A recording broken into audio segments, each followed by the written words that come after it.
तो हेलो दोस्तों, आपका स्वागत है फिर से एक बार अहिल्यादीप क्लासेस में। आई होप कि आप सब अच्छे होंगे, अच्छी आपकी मेंस की तैयारी चल रही होगी। ठीक है, तो हमने उत्तराखंड पेपर और पेपर टू की क्लासेस हम देख रहे हैं शाम के टाइम। पेपर टू देख रहे हैं बेसिकली।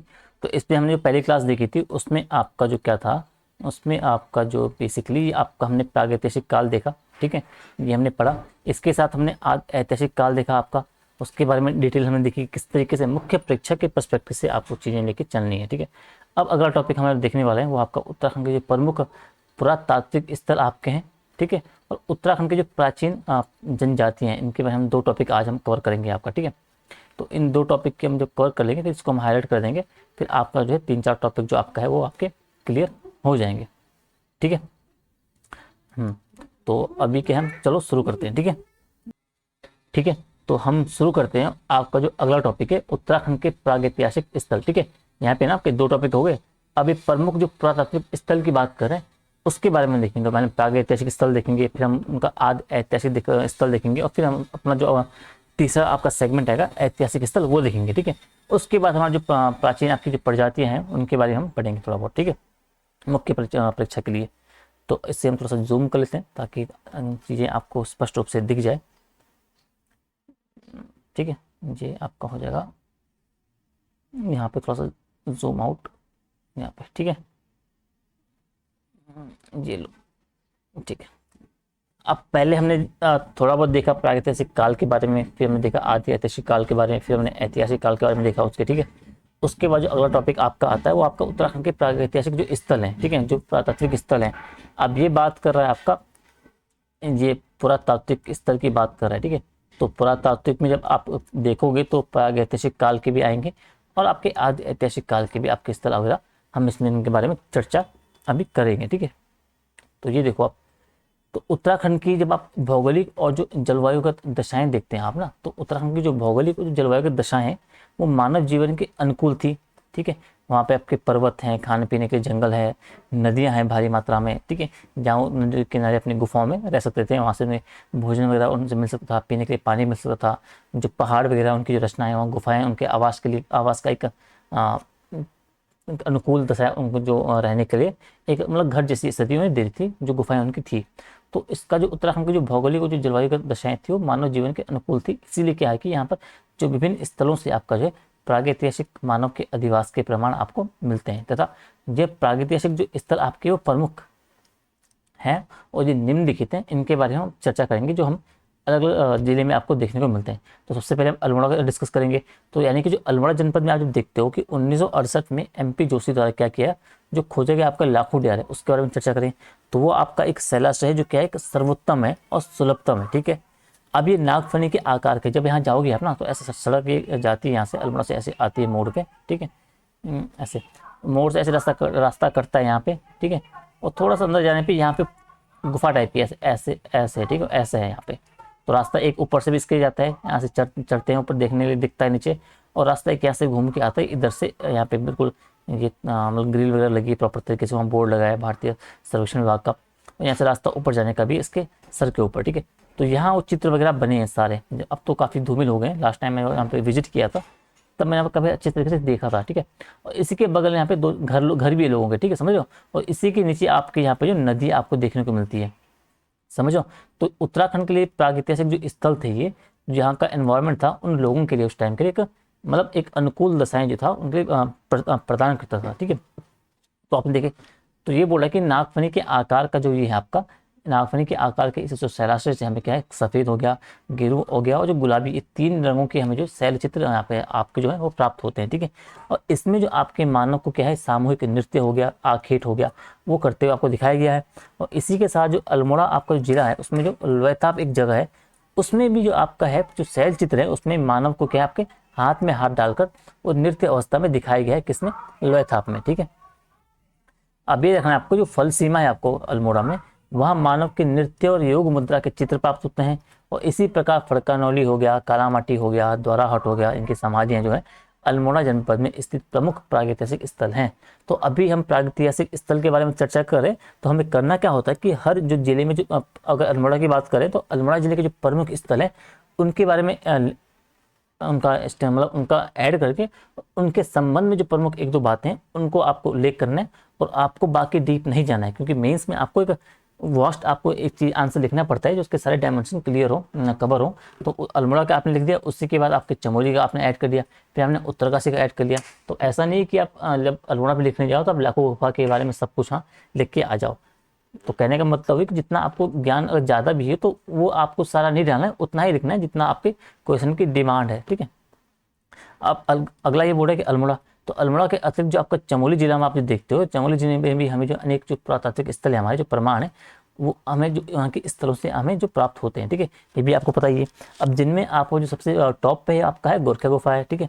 अब गोरखा गुफा से आपका जो 41 भित्ति चित्र आपके जो प्राप्त होते हैं, मानव हो गए, भेड़ हो गए, लोमड़ी हो गया, भारत सिंगा आदि हो गए, उनसे संबंधित है, ठीक है। और राकेश भट्ट जी के द्वारा ये खोजे गए थे, ठीक है। इन स्थानों से आपको जो लाल और गुलाबी रंग के चित्र मिलते हैं, जिन्हें आपका है चित्रकला की दृष्टि से उत्तराखंड की सुंदरतम आकृति के रूप में भी आपका पहचान या माना जाता है, इसे आपको याद रखना है, ठीक है। इसके अलावा चमोली में आपका जो किमड़ी गांव है उसके आपने उल्लेख कर दिया कि किमड़ी गांव में भाई सफ़ेद रंग के आपके हथियार मिले हैं, पशुओं के चित्र मिले हैं उन्हें हाँकते हुए, ठीक है। इसके अलावा मलारी गांव का आपने उल्लेख कर दिया, ठीक है।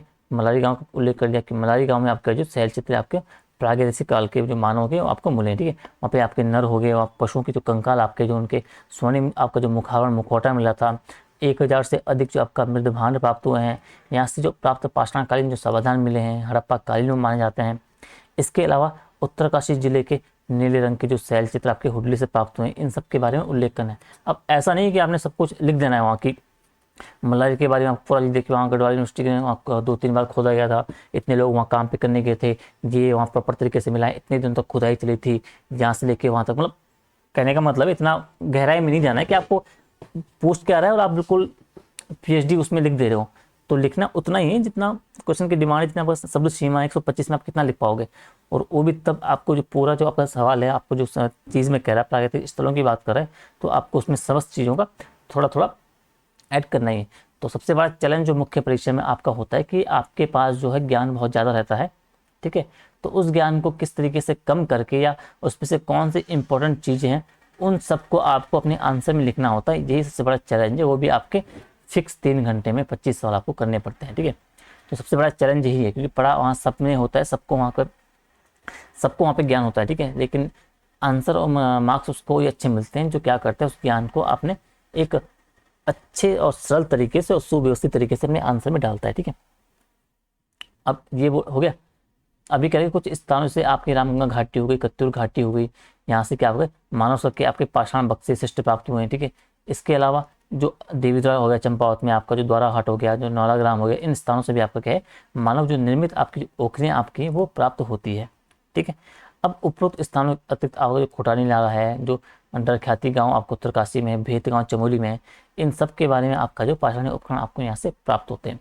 तो एक जनरली आपको एक आइडिया आपको एक देखने के लिए कि मतलब यही आपका जो चीज़ें हैं जहाँ से आपका जो है आपका पुरातात्विक स्थलीय आपके रहे उत्तराखंड के, तो आपको टॉपिक्स को मुख्य परीक्षा के लिए 68 डेज में इसी तरीके से आपको कवर अप करना ही पड़ेगा।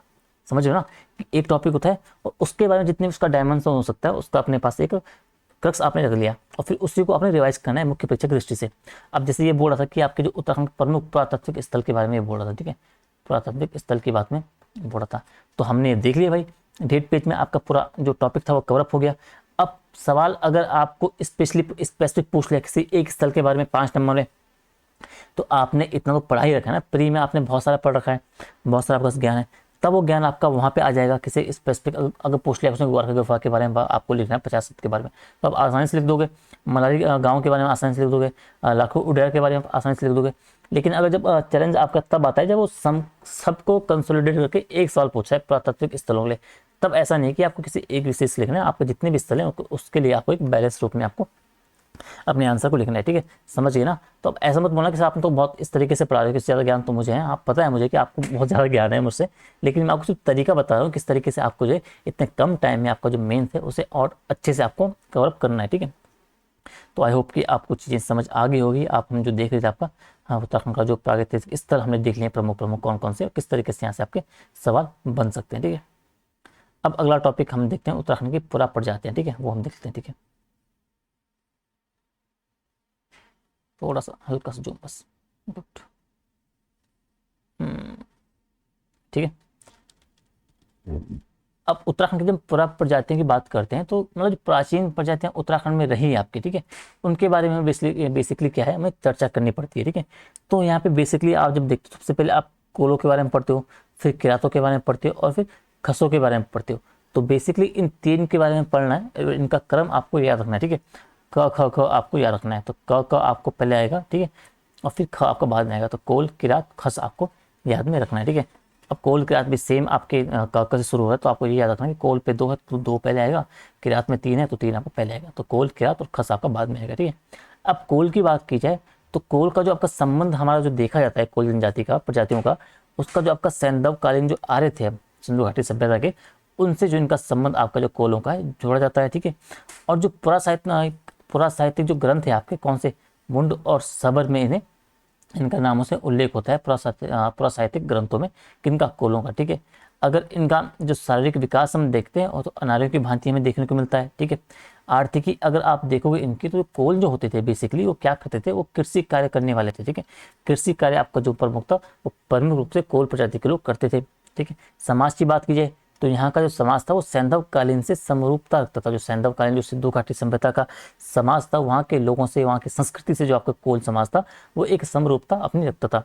ठीक है, इसीलिए क्योंकि आपका जो संबंध आपको यहाँ पे देखते हो सैंधवकालीन समाज से आपका देखने को मिलता है। ठीक है, बाकी जहाँ पे जो प्रथाएं आप देखोगे तो दाह संस्कार की प्रथा आपको यहाँ पे देखने मिलती है कोलों के मध्य। एक प्रकृति प्रेमी आपके होते थे, लिंग पूजा ये करते थे कोल। ठीक है, तो इन सब चीज़ों के बारे में थोड़ा सा आपको समाज के बारे में कोलों को आपको थोड़ा सा याद रखना है। ठीक है, इसके अलावा जो कुमार कुमारी प्रथाएं आपको देखने को मिलती है तो कोल में प्रमुख वो आपको ये प्रथा आपको देखने को मिलती थी। ठीक है, और जो आपको ये भूटांतिक क्षेत्र से आपका संबंध आपका इस प्रथा का आपको देखने को मिलता है साथ। ठीक है, और उत्तराखंड के जो वर्तमान जो आपका समाज है, जो संस्कार आपके हैं, जो भाषा में भी आपका जो इनका प्रभाव आपका जो था कोल के जो सांस्कृतिक जो एस्पेक्ट थे, जो पॉइंट थे, वो आपका जो वर्तमान में भी आपको उत्तराखंड की जो वर्तमान संस्कृति जो भाषा में आपका इनका आपका जो इम्पैक्ट जो प्रभाव है आपको वो देखने को मिलता है। ठीक है, तो ये कुछ बेसिक चीज़ें हैं आपको जो कोल के बारे में पता होनी चाहिए। ठीक है, अगला है किरात। तो किरातों का जब अन्य नाम की हम बात करते हैं तो कोल जब चले गए थे, कोलों के बाद जब जो आपकी प्रजाति देखने को मिलती है आपको किरात होते हैं। ठीक है, तो किरात में आपको देखते तो उनके जो अन्य नाम आपको दिए गए हैं, तो कीर हो गया, किन्नर हो गया आपका, ये सब कुछ अन्य नाम आपको किरातों को दिए हैं। स्कंद पुराण में जो है किरातों को भिल्ल कहा गया है, ये आपको याद रखना है थोड़ा सा। महाभारत में इन्हें और वृहत संहिता में इनका जो उल्लेख किया गया है, देवी चंद्रगुप्त में इनका उल्लेख आपको देखने को मिलता है। ठीक है, आर्थिकी की बात की जाए तो जहाँ कोल आपके कृषि आधारित लोग थे, वहीं जो किरात आपके थे वो पशु चारक थे, घुमंतु थे, यानी कि ऋतु प्रवास करते थे, वो एक जगह टिक के नहीं रहते थे। तो 3 महीने यहाँ रुक गए, 3 महीने फिर दूसरी जगह चले गए, इस तरीके से अपना जीवन यापन कौन थे, किरात प्रजाति के लोग वगैरह करते थे। समाज की इनकी बात की जाए तो समाज जो यहाँ पे संयुक्त परिवार की प्रथा जो आपको किरातों में देखने को मिलती है, ये बात आपको याद रखनी है। और सामाजिक जो इनके सामाजिक नियम थे वो उतने कठोर नहीं थे किनके, किरातों के, तो ये बात थोड़ा सा आपको देखते हुए रहनी है। ठीक है, किरातों के बाद जब कोलों को जो आपके जब किरात प्रतिस्थापित कर देते हैं तो किरात के बाद जो खस होते हैं तो खस जो क्या होते हैं आपको वो किरातों को आपको जो है प्रतिस्थापित कर देते हैं। ठीक है, धर्म की बात की जाए तो जो किरात थे आपके वो शिव उपासक तो थे ही, इसके साथ साथ ही क्या थे, बहुत देववाद की जो उपासना करते थे, बहुत सारे देवताओं को मानते थे। तो किरातों के बारे में आपको थोड़ा सा ये याद रखना है कि अन्य नाम महाभारत जिनका उल्लेख है, आर्थिकी, समाज और किस तरीके से इनका प्रतिस्थापन खसों के द्वारा हुआ। ठीक है, तो ये आपको थोड़ा सा याद रखना है। ठीक है, अगला हम देखते हैं अब जो खस थे आपका। ठीक है, खसों के बारे में देखते हैं तो खस जो आपके थे, तो जो राहुल सांकृत्यायन है उन्होंने जो खसों को ही क्या कहा है, शक कहा है। ठीक है, ये आपको थोड़ा सा याद रखना है। ठीक है, शकों को, शक है खस। ठीक है, मनुस्मृति हो गया आपका, वृहत संहिता आपका हो गया, जो मुद्रा राक्षस जो साहित्यिक रचनाएं हैं उन रचनाओं में जो क्या है आपका इन शकों या खसों का आपका उल्लेख देखने को मिलता है। आर्थिकी की बात की जाए इन प्रजातियों की, इन खसों की, तो ये बेसिकली आपके जो कृषि भी थे और पशु चारक भी थे। तो जहाँ कोल कृषि आधारित इनकी अर्थव्यवस्था थी, किरातों के जहाँ पशु चारक के बेसिकली थे, घुमंतु थे, तो वहीं जब खस आए तो उन्होंने दोनों का कंबाइंड अपनाया, यानी कृषि अपना कृषि पालक भी रहे, कृषि व्यवस्था भी उन्होंने अपनाई और साथ ही जो इनका पशु चारक जो इनकी व्यवस्था थी, इन दोनों को पशुपालन को भी इन्होंने साथ में लेके चला। समाज की बात की जाए तो समाज जब आप देखते हो तो इनमें जाति व्यवस्था तो नहीं थी, किनमें, शकों में, खसों में। ठीक है, और अंग्रेजों ने क्या किया कि इन्हें शूद्रों में शामिल किया, खसों को। ठीक है, घर जमाई प्रथा आपको यहाँ देखने को मिलती है, जेठो प्रथा आपको देखने को मिलती है, जठेरा प्रथा आपको देखने को मिलती है, टिकवा प्रथा आपको देखने को मिलती है। ठीक है, तो इन प्रथाओं के बारे में आपने प्रीलिम्स में पूरे तरीके से डीपली पढ़ा होगा, तो उनको हम यहाँ डिस्कस नहीं करेंगे। हम मेंस के पर्सपेक्टिव देख रहे हैं कि क्या क्या जो बेसिकली जो की पॉइंट आपको अपने मेंस के आंसर में डालने उन प्रजाति के स्पेसिफिक। ठीक है, अगर स्पेसिफिकली ये ऐसा तो पूछेगा नहीं, अगर पूछेगा तो एक प्रजाति को लेके आपको एक सवाल दे देगा। ठीक है, समाज की बात की जाए तो ये देवी देवता पूजन करते थे, जादू टोना वगैरह करते थे, तो इन सब चीज़ों को आपको थोड़ा सा ध्यान रखना है। किन के बारे में? पूरा प्रजातियों के बारे में उत्तराखंड के। ठीक है, तो हमने कोल देखा, किरात देखा, खस देखा, किन किन यहाँ पे किस तरीके का संबंध था, इनका शारीरिक क्रियाकलाप क्या थे, आर्थिक क्या था, समाज क्या था, क्या क्या यहाँ पर था आपको देखने को मिलती है। तो इस तरीके से आपको जो प्रमुख प्रजातियाँ आपको जो देखने को मिलती है ये आपको मिलती है। ठीक है, तो ये आपको समझने का हो गया। अब आपके पास अगर लिखने को आए किस तरीके से आपको अपना एक फॉर्मेट बनाना है, आपके पास एक नोट्स आपको बनाना है, तो आप इस तरीके से उसका उल्लेख कर सकते हो। ठीक है, कि भाई उत्तराखंड में मानव सभ्यता का उद्भव जो है ऋग्वेद कालीन से आपका जो है प्राचीन माना जाता है। ठीक है, इसकी पुष्टि आपकी कहाँ से होती है? जो महापाषाण कालीन जो समाधान आपको मिलते हैं उनसे होती है। यहाँ की जो पूरा प्रजातियाँ आपकी थी वो प्रोटो ऑस्ट्रेलाइड और जो मंगोलाइड से संबंधित थी। ठीक है, तथा इनका जो संबंध आप देखते हो आज भी उत्तराखंड के विभिन्न क्षेत्रों में आपका जो है देखा जाता है। ठीक है, साथ ही उत्तराखंड में जो निवास करने वाले जो आपके सबसे प्राचीन जो नृवंशीय प्रजाति वो कौन सी थी? वो आपकी थी कोल। कोल के बारे में हमने देखा। अब उसका संबंध हमने देखा कि वो सैंधव सभ्यता, सिंधु घाटी सभ्यता से आपको देखने को मिलती है, और सैंधव सभ्यता से प्रतिस्थापित जो उन अनार्यों से उन्हें जोड़ा जाता है जिन्होंने आर्यों के आक्रमण के पश्चात हिमालय के पर्वतीय क्षेत्रों में शरण ली। ठीक है, अब ये कह रहा है कि जब सैंधव सभ्यता के टाइम पे जो अनार्यों का आक्रमण, जो आर्यों का आक्रमण हुआ था अनार्यों पे, तो अनार्य लोगों ने क्या किया था कि वहां से वो प्रतिस्थापित होकर शरण ली थी हिमालय के पर्वतीय क्षेत्रों में। ठीक है, तो वही जो आगे बढ़ के आपके कोलों में आपको ट्रांसफॉर्मेशन आपको देखने को मिलता है। ठीक है, प्राचीन साहित्य में जब आप जाते हो तो प्राचीन साहित्य का जब देखोगे तो प्राचीन साहित्य जो ग्रंथ है आपके में देखा भी, तो उनमें आपको मुंड और शबर नाम से जो आपका कोलों को क्या है उल्लेखित किया गया है। ठीक है, इनकी शारीरिक रचना आप संरचना आप आर्यों से भिन्न है। ठीक है, तथा कृषि एवं पशुपालन इनके जीवन निर्वाह का मुख्य आधार था। ये आपको लैंग्वेज खुद बनानी। ठीक है, मैंने की पॉइंट आपको बता दिए, अब उस की पॉइंट को आपको लैंग्वेज खुद बनानी। ठीक है, जैसे लैंग्वेज मैंने खुद बनाई है। कोल सभ्यता सैंधव सभ्यता से मिलती जुलती थी, एवं सैंधव सभ्यता में प्रचलित जो दाह संस्कार हो गए, जो अंधविश्वास हो गए, जो प्रकृति पूजा हो गए, उसके अतिरिक्त जो लिंग पूजा का प्रचलन भी आपको जो है कोल सभ्यता में या कोल प्रजातियों में देखने को मिलता है। ठीक है, भूटांतिक प्रदेश संबंधित होने के पश्चात जो है आपके इसमें कुमार कुमारी प्रथा, आपकी जो सामाजिक जो प्रथाएं थी उसका भी प्रचलन हुआ। वर्तमान समय में उत्तराखंड की जो सामाजिक और धार्मिक प्रथाओं के साथ साथ जो यहाँ पर जो गढ़वाली प्लस कुमाऊनी भाषा जो है, इन शब्दावलियों में भी जो कोलों का प्रभाव आपका है स्पष्ट रूप से देखने को मिलता है। ठीक है, इस भौगोलिक प्रदेश में कोलों को प्रतिस्थापित करने के बाद आपका जो किरातों ने अपना जमा मजबूत पैर किए, अपना प्रभुत्व स्थापित किया। अब इन्हें जो आपका कीर हो गया, किन्नर हो गया, कीर पुरुष आदि नामों से संबोधित किया जाता है, एवं स्कंद पुराण में इन्हें आपका भिल कहा गया। ठीक है, किसे? किरातों की बात कर रहा हूँ मैं। ठीक है, अब इनका उल्लेख आपका पूरा साहित्यिक अभिलेख हो गया, विदेशी लेखक हो गया, इनके द्वारा भी आपका किया गया। ठीक है, और वर्तमान में इनके जो वंशज आपके हैं वो तराई बाबर के साथ साथ आपका जो है थलो मुंजारी हो गया, जो कपकोट हो गया, अशकोट हो गया, इन निवासों में आपका जो है स्थान यापन निवास करते हैं।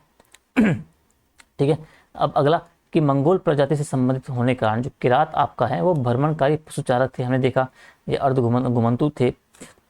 इनकी जो आजीविका का जो प्रमुख साधन था वो मांस और मदिरा का सेवन भी करते थे। ठीक है, अब जिनका जो प्रमुख साधन हमने देखा जो पशुचारक थे और पशुपालन, इनका जो आपका जो है आजीविका का प्रमुख साधन आपको देखने को मिलता है। मांस और मदिरा का भी सेवन करते थे। संयुक्त परिवार की प्रथा हमने ऊपर देखी, इसमें पाई जाती थी। ठीक है, इसके अलावा जो सामाजिक प्रथाओं में आप कठोरता के अभाव जरूर था। यहाँ पे परिवार में ही आपका जो है मामा बुआओं की संतानों के मध्य जो आपका है वैवाहिक संबंध भी आपके यहाँ पे स्थापित हो जाते थे। ठीक है, ये मूल रूप से आपके शिव के उपासक थे। कौन? किरात। ठीक है, किंतु बहुत देर बाद और जो जादू टोना का जो भी आपका इसमें क्या था भारी मात्रा में चलन आपको देखने को मिलता है। ठीक है, ये हो गया। अब कालांतर में क्या हुआ कि किरातों को प्रतिस्थापित करते हुए उनका जो भौगोलिक प्रदेश जो आपका खसों के अधीन आ गया। ठीक है, तो पहले हमने कोल देखा, कोल के बाद हमने किरात देखा। ठीक है, किरात के बाद हमने खस देखा। अब खसों में क्या आप ये बोल रहे हैं कि जो कालांतर में क्या हुआ, जो किरातों को प्रतिस्थापित किसने कर दिया? खसों ने कर दिया। ठीक है, खसों ने जब उन्हें प्रतिस्थापित कर दिया तो जो भौगोलिक प्रदेश उनके अधीन आ गया। अब खसों का उल्लेख जो केवल आपको जो साहित्यिक ग्रंथों तथा मनुस्मृति हो गया, देवी चंद्रगुप्तम हो गया, मुद्रा राक्षस आदि में ही मिलता है। तो खसों का उल्लेख जो आपको मिलता है वो केवल जो साहित्यिक ग्रंथ वगैरह है उनमें आपको, जो मनुस्मृति जैसे जो साहित्यिक ग्रंथ है उनमें आपको देखने को मिलता है, ठीक है। अपितु जो इनके अनेक विद्वान जैसे टॉलमी हो गया, अलब्रूनी आदि ने भी इनका उल्लेख जो है वो किया है। खसों की आजीविका हम बात करेंगे तो प्रमुख साधन जो आपका था कृषि और पशुपालन के साथ साथ क्या था, वनोत्पाद जो संग्रहण का था, वो इनका प्रमुख आपका जो आजीविका का प्रमुख साधन था, ठीक है। इनके समाज में जाति व्यवस्था नहीं थी। कालांतर में ब्रिटिश शासन ने, ब्रिटिश काल ने इन्हें क्या है शूद्र वर्ण में आपका जो क्या है शामिल कर दिया था, ठीक है। ये आपको याद रखना है। इनमें अनेक जो सामाजिक प्रथाएं आपकी थी, जैसे घर जमे प्रथा होगी, जेठू प्रथा हो गया, टिको प्रथा हो गया, जटेरा आदि का जो चलन था, ठीक है। इसके साथ ही जब जो ज्येष्ठ पुत्री को जो आपको है मंदिर में दान देने की परंपरा थी, ठीक है। अब ये परंपरा आपका जो है देवदासी प्रथा के प्रारंभिक स्वरूप की ओर भी इशारा करती है। जो देवदासी प्रथा मंदिरों में प्रचलित हुई इसके बाद में, तो इसका जो प्रारंभिक जो स्वरूप की ओर इसका जो इशारा करती है, कौन सी, ये प्रथाएं, ठीक है। अपने धार्मिक जीवन में ये लोग नरसिंह देवी हो गया, इनका जो आपका पूजा आदि करते थे, ठीक है। पशु बलि प्रथा आपका जो यहाँ पे प्रचलन था। जादू टोने में विश्वास रखते थे, अंधविश्वास ज़्यादा था। और राहुल सांकरत्यायन जी ने क्या है खसों को ही आपको क्या बोला है, शक कहा है। इस लाइन को भी आपको ऐड करना है सबके संबंध में, ठीक है। ठीक है। तो तो आपका जो प्राचीन हम जो हमने देखा, आपका जो पूरा प्रजातियां थी, उनमें आपको इन तीनों के बारे में चर्चा करनी होती है। कोलों के बारे में, किरातों के बारे में, खसों के बारे में। मैंने आपको एक फॉर्मेट बता दिया है कि अगर आपका सीधा सीधा सवाल बनेगा 150 नंबर के, उत्तराखंड के प्रमुख पुनः प्रजातियों की आपको चर्चा करनी है, ठीक है। सवाल बेसिकली ऐसे ही बनेगा 150 नंबर में कि उत्तराखंड की पूरा प्रजातियों की चर्चा कीजिए, उल्लेख कीजिए या विवेचना कीजिए, ठीक है। तो इस तरीके से आपको तीनों जो आपकी जो प्रजातियां हैं इनके बारे में आपको कंप्लीट आपको एक आंसर लिखना है। और 5 नंबर में आपको स्पेशली या कोल के बारे में दे देगा या खसों के बारे में दे देगा। तो अब मैंने आपको एक टॉपिक मतलब एक तरीका बता दिया किस तरीके से आपको ये टॉपिक कवर करना है, ठीक है।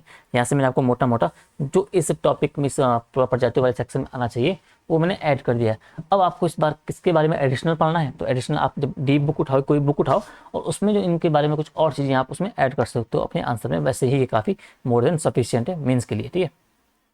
बाकी पूरा प्रजातियों वाला टॉपिक भी हमारा हो गया, ठीक है। उत्तराखंड की पूरा जो आपकी जनजातियाँ आपने देख ली है, ठीक है। अब अगला आपका कुणिद आएगा, फिर जोधे आएगा, फिर कत्तूरी वगैरह आज हम देखेंगे आगे, ठीक है। ठीक है। तो अब हम देखने वाले हैं कुणिद। जो कुणिद आपका बचा हुआ है उसके बारे में, हम जो कुणिद शुरू होगा कुणिद राजवंश, उसके बारे में हम देखेंगे कि मेंस के पर्सपेक्टिव से आपके मेंस के लिए कितना इंपॉर्टेंट है ये, ठीक, कितना इंपॉर्टेंट है राजवंश जो आपके मेंस के सवाल से बनेगा। और मेंस के हिसाब से ये आपका काफ़ी इंपॉर्टेंट रोल निभाता है आपको, इसलिए कुणिदों का थोड़ा सा अच्छे से पढ़ना पड़ेगा, ठीक है। क्योंकि उनके सिक्कों को हो गया, उनके अभिलेखों को हो गया, उनके मुद्राओं को हो गया, तो वहाँ से आपके सवाल जो बनते हैं, ठीक है। तो आप देखोगे जो कुणिद राजवंश आपका था उसका जो टाइम पीरियड आपको देखने को मिलता है वो आपका 1620 से लेके और 300 एडी के आसपास आपको जो है देखने को मिलता है, ठीक है। इसके बाद जब आप आओगे तो प्रथम जो राजनीतिक जो शक्ति आपके उत्तराखंड की थी, तो प्रथम राजनीतिक शक्ति के रूप में आपके उत्तराखंड की जो आपके कौन थी, कुणिद राजवंश जो आपको देखने को मिलते हैं, ठीक है। अब अगर हम इनके इतिहास की बात की जाए कि इनके इतिहास के स्रोत बेसिकली कहाँ कहाँ है, ठीक है, वो देखें तो वो हम देखते हैं, ठीक है।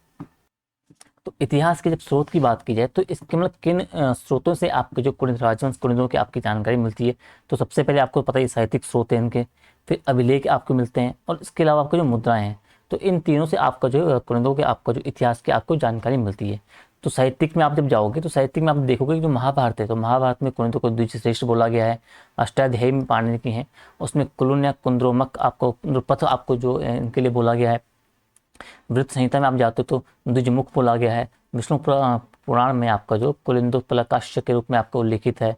रामायण के किष्किंधा कांड में आपका जो कुलिंदों का आपका जिक्र आपको देखने को मिलता है। उपरोक्त साहित्यिक स्रोतों के आधार पर आपको जो है एक जो आपके ये आपके साहित्यिक स्रोत देख लिए 4-5, इनके आधार पर जो आपका जो कुणिद राज्य था तत्कालीन, उसको जो 6 भागों में विभाजित किया गया है, ठीक है। एक तो आपका जो यमुना घाटी आपका जो तमसा उपत्यका उसमें आपको देखने को मिलता है। दूसरा आपका जो कालकोट वाला एरिया था यानी कि जो कालसी वाला एरिया था वो हो गया। तीसरा आपका जो तंगन वाला क्षेत्र था यानी कि जो चमोली उत्तरकाशी का जो भौटांतिक प्रदेश था। चौथा आपका जो भारद्वाज था यानी कि जो टिहरी पौड़ी का जो क्षेत्र था। पांचवा आपका जो रंगकू क्षेत्र था यानी कि जो पिंडर घाटी वो जो पिथौरागढ़ का जो एरिया था उसमें आपको जो कुणिद भी देखने को मिलते हैं। और 6 आपका छठवां आपका आत्रेय वाला क्षेत्र था, जो आपका जो नैनीताल और जो मैदानी वाला एरिया था आपका, उसमें अल्मोड़ा के कुछ हिस्से भी थे, उधम सिंह नगर थे। तो इन क्षेत्रों में आपका जो कुणिदों का उस टाइम पे आपका जो है, इन भागों में आपको कुणिद वगैरह को देखने को मिलते हैं। और उपरोक्त जो साहित्यिक आपके जो क्षेत्र थे, साहित्यिक जो आपका स्रोत थे, उनके आधार पर, ठीक है। अभिलेख की बात की जाए तो अभिलेखों में आपका जो कालसी शिलालेख है, उससे आपके कुणिदों की जानकारी मिलती है, उनके इतिहास की।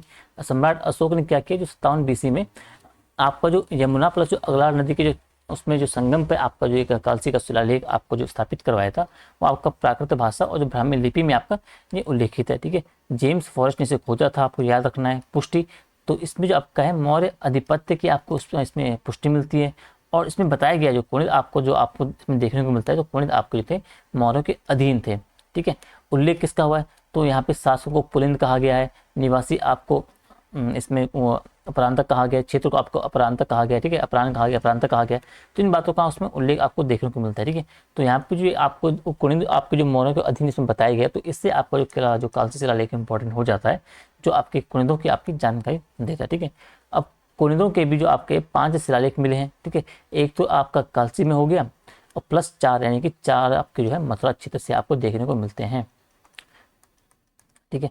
तो एक कालसी में हो गया, 4 मथुरा में हो गया। तो ये आपको कुछ जो शिलालेख संबंधी अभिलेख हैं, उससे आपको कुणिदों के इतिहास के स्रोत की जानकारी आपको मिलती है। मुद्राओं में जब आओगे तो कुणिदों की आपको 3 प्रकार की मुद्राएं जो आपको है देखने को मिलती है, ठीक है। तो सबसे पहले आपको अल्मोड़ा प्रकार की मुद्राएं हैं, ठीक है। उसके बाद आप जब देखते हो अल्मोड़ा प्रकार की मुद्राओं के बाद, तो आपका अमुक भूति प्रकार की मुद्राएं हैं। और तीसरी आपकी जो है चत्रेश्वर प्रकार की आपकी जो मुद्रा आपको देखने को मिलती है, ठीक है। अल्मोड़ा प्रकार की मुद्रा में जब आप आओगे तो इसमें जो आपका मोहन सिंह के द्वारा ये खोजी गई थी 1779 में, ठीक है, आपको याद रखना है। हिमालय क्षेत्र की सबसे पुरानी मुद्रा जो आपकी कौन सी हो, अल्मोड़ा प्रकार की कुणिद मुद्राएं आपकी थी।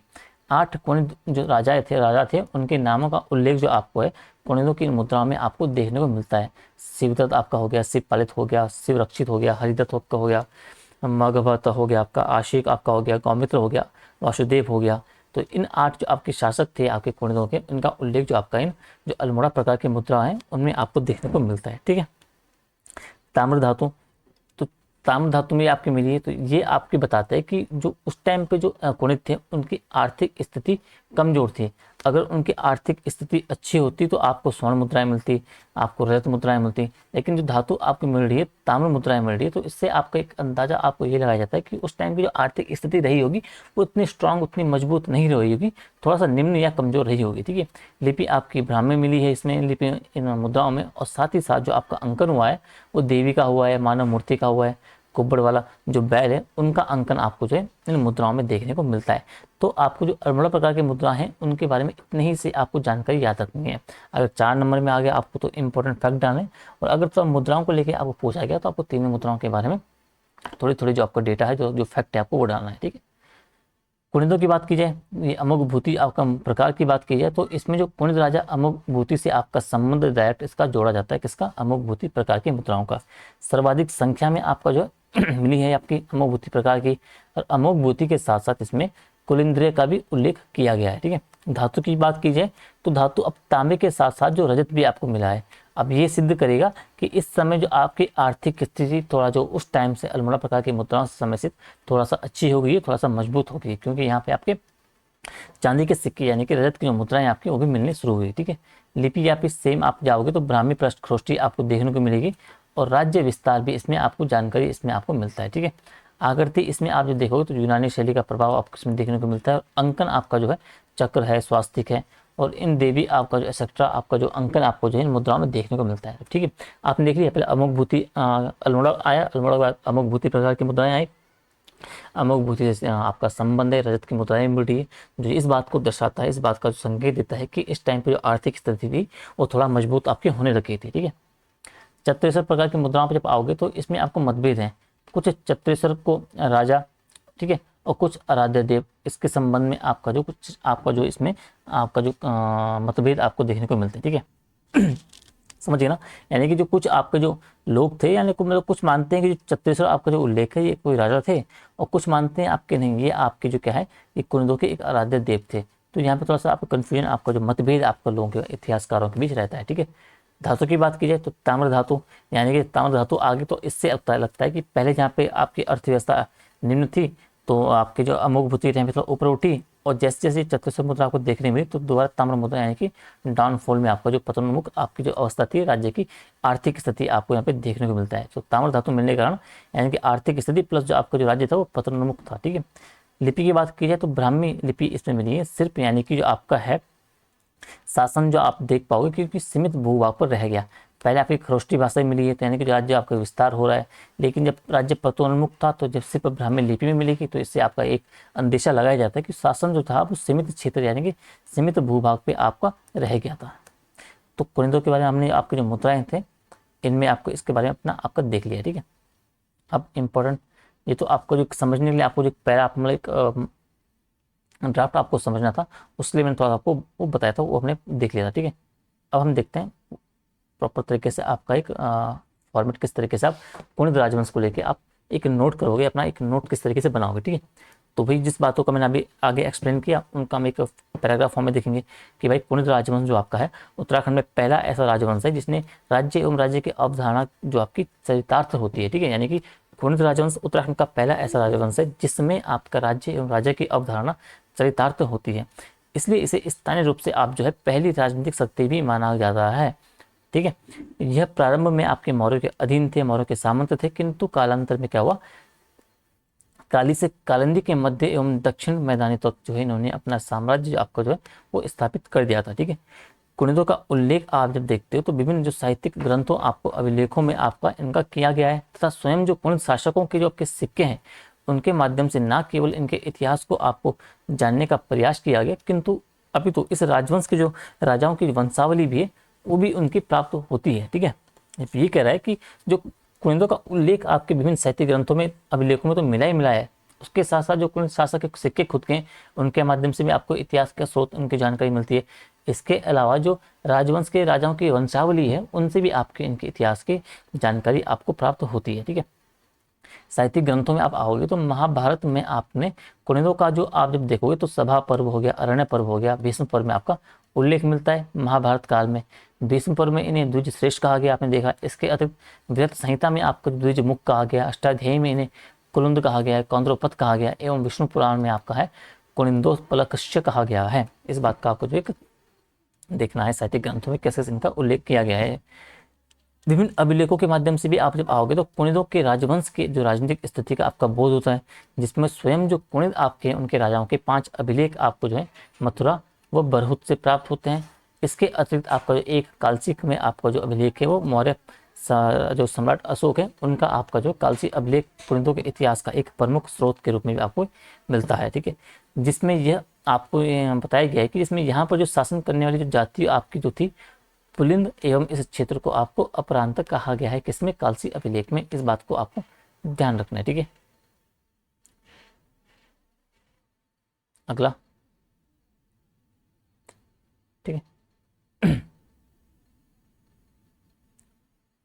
कालसी अभिलेख के बारे में थोड़ा यहाँ पे दे रखा है। तो हमने एक मोटा मोटा देखा कि जो कुनिदों की जानकारी का आपको मतलब किस तरीके से आपको स्रोत, उसके साहित्यिक स्रोत किस तरीके से, अभिलेख के स्रोत किस तरीके से हैं, किस तरीके से उनकी जो मुद्राएं उनकी जो इतिहास की जानकारी बता रही है, तो उसके बारे में हमने थोड़ा सा समझा और फिर आपको मैंने एक फॉर्मेट दिया। अब इसके बाद हम देखते हैं थोड़ा कालसी अभिलेख के बारे में, हम थोड़ा सा समझते हैं कालसी अभिलेख में क्या किस तरीके से क्या होता है कि 4 नंबर बस एक पैरा 4 नंबर का सवाल है, कालसी अभिलेख के बारे में आपको डिस्कस करना है। तो कालसी अभिलेख के कुछ महत्वपूर्ण चीज़ें आपको वो देख लेते हैं। ठीक है।